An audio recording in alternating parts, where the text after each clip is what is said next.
மாண்புமிகு தமிழ்நாடு முதலமைச்சருடைய ஆணைக்கிணங்கமும் வழிகாட்டுதலோடும் தமிழ்நாடு அரசினுடைய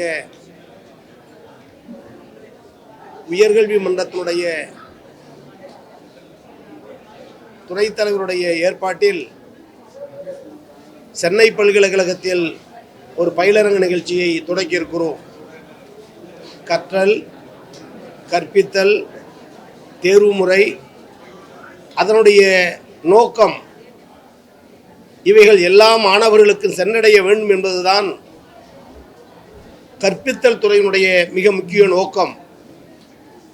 அதில் தொடர்ந்து முன்னேற்ற பாதையில் இருக்கிற தமிழ்நாடு அரசு உயர்கல்வியில் இன்னும் முன்னேற்ற பாதையில் உலக நாடுகளோடு போட்டி போடக்கூடிய வகையில் அது அமைய வேண்டும் என்பதற்காக தான் பல்வேறு முன்னெடுப்பு நடவடிக்கைகளை உயர்கல்வித்துறை எடுத்து வருகிறது. அதன் அடிப்படையில் தமிழகத்தில் 4 பகுதிகளுக்கு சென்று திருச்சி, கோவை, மதுரை என்று பலதரப்பட்ட கல்வியாளர்கள், பேராசிரியர்கள், தொழில் முனைவோர், மாணவர்கள், மாற்றுத்திறனாளிகள், 7.5% இடம்பெற்ற மாணவர்கள்,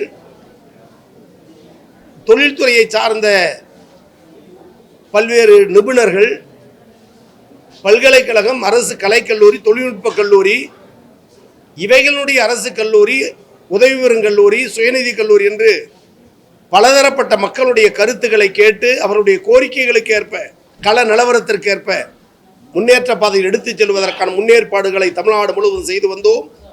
இன்றைக்கு இப்போது ஒரு மாணவனாக கல்வி நிறுவனத்தில் நுழையும் போது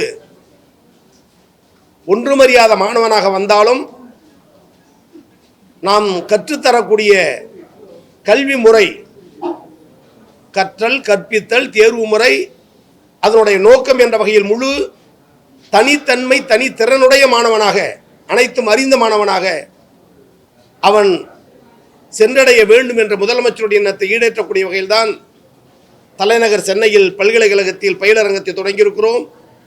தொடர்ந்து மண்டல அளவில், அதனையும் தொடர்ந்து கல்லூரி அளவில், தொடர்ந்து பல்கலைக்கழகங்களில் இந்த பயிலரங்கத்தினுடைய நோக்கத்தை முதல்வருக்கும், பேராசிரியர்களுக்கும், மாணவர்களுக்கும், கல்வியாளர்களுக்கும் எடுத்துச் செல்லும் நோக்கத்தில் இவைகளை துவங்கியிருக்கிறோம்.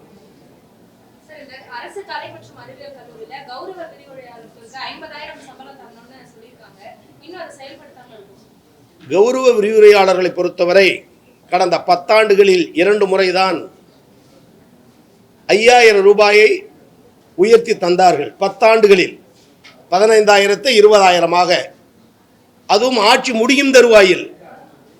ஆனால் தமிழ்நாடு முதலமைச்சர் தளபதி அவர்கள் பொறுப்பேற்ற பிறகு ஓராண்டு காலத்துக்குள் 5000 ரூபாயை உயர்த்தி 25,000 ரூபாய் உயர்த்தி தந்த பெருமை தமிழக அரசை சாரும். 10 ஆண்டுகளில் இருமுறை 5000, ஆட்சிக்கு வந்தவுடன் 5000 ஆக கௌரவ உரிமையாளருடைய நலன் குறித்து மிகுந்த அக்கறையோடு தமிழக அரசு இருக்கிறது என்பதற்கான ஒரு சான்று. யுஜிசி அதற்கான தொகையை தர வேண்டும், ஓராண்டிற்கு 40 கோடி என்று தொடர்ந்து கேட்டுக்கொண்டிருக்கிறது தமிழக அரசு. 2017 நிறுத்தப்பட்ட அந்த தொகை இன்று வரை ஒரு பைசா கூட வழங்கப்படவில்லை. ஆனாலும் கல்லூரி மாணவருடைய கல்வி பாதிக்கப்படக்கூடாது என்பதற்காக சுமார் 2000க்கு மேற்பட்ட கௌரவ உரிமையாளர்களை இந்த அரசு நியமித்து அவர்களுக்கு பணி வழங்கியுள்ளது. மீண்டும் சில கௌரவ உரிமையாளர்களை உருவாக்க இருக்கிறோம்.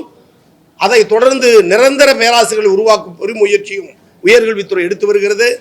எனவே படிப்படியான முன்னேற்றத்தை பாராட்ட வேண்டுமே தவிர சில குற்றங்குறைகளை எடுத்துச் சொல்லி உயர்கல்வித்துறையை, மாணவர் சமுதாயத்தை குறைத்து மதிப்பிடுவது தவறு என்பதை இந்த நேரத்தில் சொல்லிக்கொள்ள கடமைப்பட்டேன்.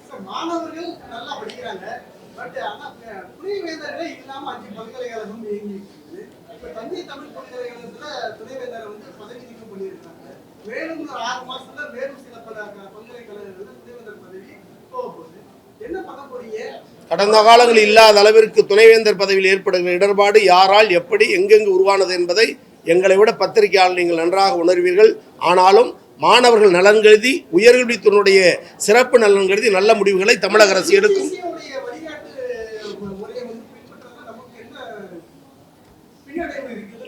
யுஜிசி முறையை பின்பற்றுவதில் எந்த பின்னடைவும் நாங்கள் எழுதவில்லை. ஆனால் என்னென்ன வரைமுறைப்படி சொல்லி இருக்கிறார்களோ அந்த அளவிற்குரிய ஊதியம், விகிதாச்சாரம், வேலை நிமித்தம் இவைகளை செய்து வருகிறது. யுஜிசி சொல்லுவதை போல் சில மாநிலங்கள் சில மாற்றங்கள் செய்தும் நடந்துகிட்டு இருக்கிறது.